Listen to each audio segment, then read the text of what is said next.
Hello everyone, this is Anthony here.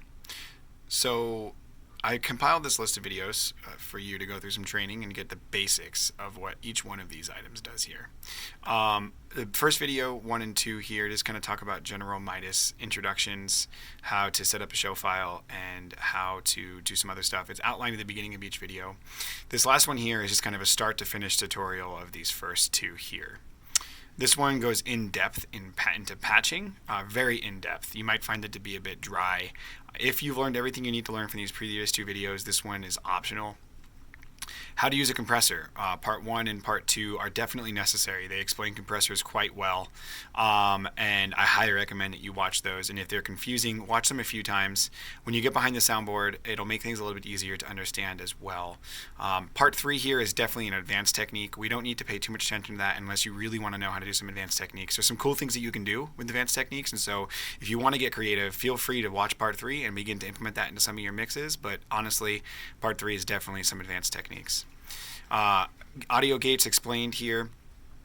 This first one's great. It explains what audio gates does. It's short, about 4 or 5 minutes. The second one is quite long, might get into too much detail and may not be necessary to watch the entire video.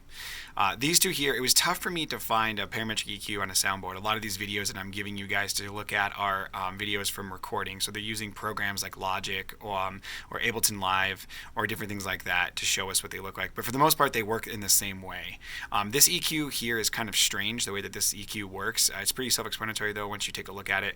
Let me see if I can open up that video really quick and get to a quick option here.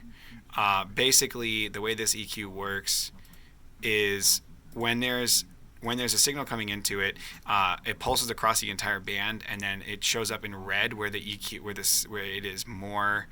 The signal is definitely there and a little bit more saturated. So a little strange to look at it, but not quite the way that we mix. But it's what's said in that video definitely applies to parametric EQing.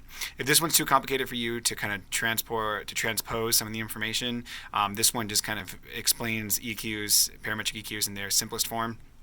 I won't need as much transposing to figure out how a Midas EQ works. And lastly, I included this video here. Honestly, this video is a fun video. It talks about failure in sound engineering, and failure happens a lot. And so, honestly, this video is just there to help us understand that failure is a part of what we do, and that's totally okay.